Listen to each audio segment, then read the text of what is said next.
Let's go live to Washington, where our correspondent Simon Marks has been taking the temperature.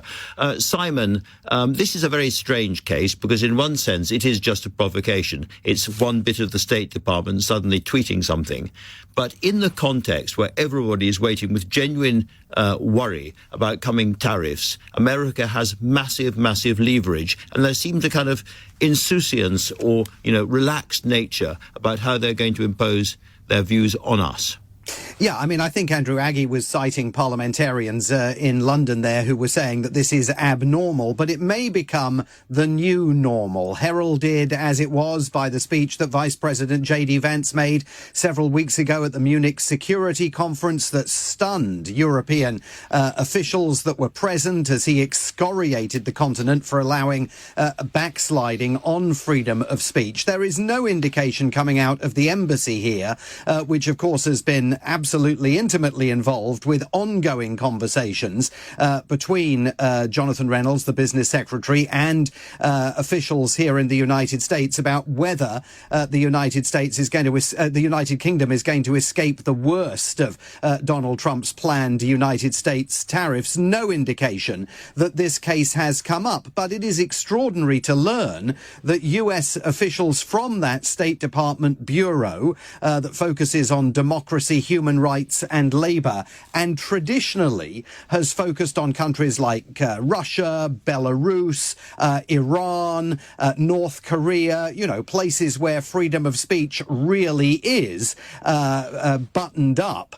It is extraordinary that officials from that bureau met with Miss Tosici Bolt in the UK prior to this statement being put out over that bureau's social media feeds. Secretary of State Marco Rubio has also voiced concern, particularly about freedom of speech in the UK. He actually did it in a very little noticed moment during that extraordinary Oval Office bust-up between Donald Trump and Ukrainian President Volodymyr Zelensky. And it is indicative of a Trump administration that feels absolutely emboldened to criticize Western European allies for issues pertaining to freedom of speech that the United States would never have even vaguely considered raising before. It seems to me almost as if the State Department is taking dictation from J.D. Vance, who is absolutely, as is his right, a devout Roman Catholic and has strong views on abortion. Again, completely his right. As it happens, Jonathan Reynolds, our trade negotiator, is also a devout Christian. But, this is a matter not just of tact, but of sovereignty. I mean, these are matters for us. How we police places like abortion clinics, how we deal with free speech in public is a matter for us, not for the Americans. And, I think a lot of people here are just beginning to be a bit narked. Do you really think that this is the next 4 years for us? Well, I think it might be. I mean, I think if you're narked now by this, imagine how narked people are going to be if the Trump administration at some point decides to wade in on the issue of Tommy Robinson, which is perfectly possible in the course of the weeks and months ahead. This is not, I think, simply about efforts to fuel the anti-abortion movement in the UK.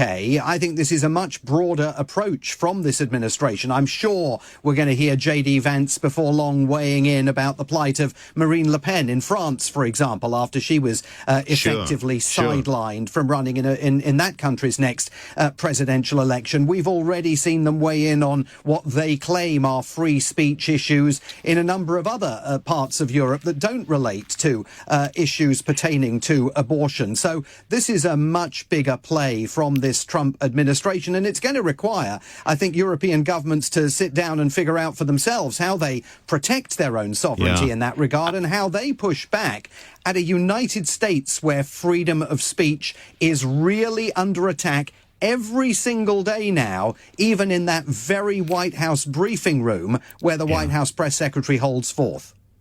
And even overshadowing everything you've been discussing, everyone here has been talking about that drama, adolescence, and the poisonous impact of some of the things that young boys, in particular, young boys and men, are seeing online and feeling that should be curbed. That is going to be the really big one, because when the tech companies realise there is a genuine argument around censorship of violent and pornographic material for young people, that could be the biggest confrontation of all.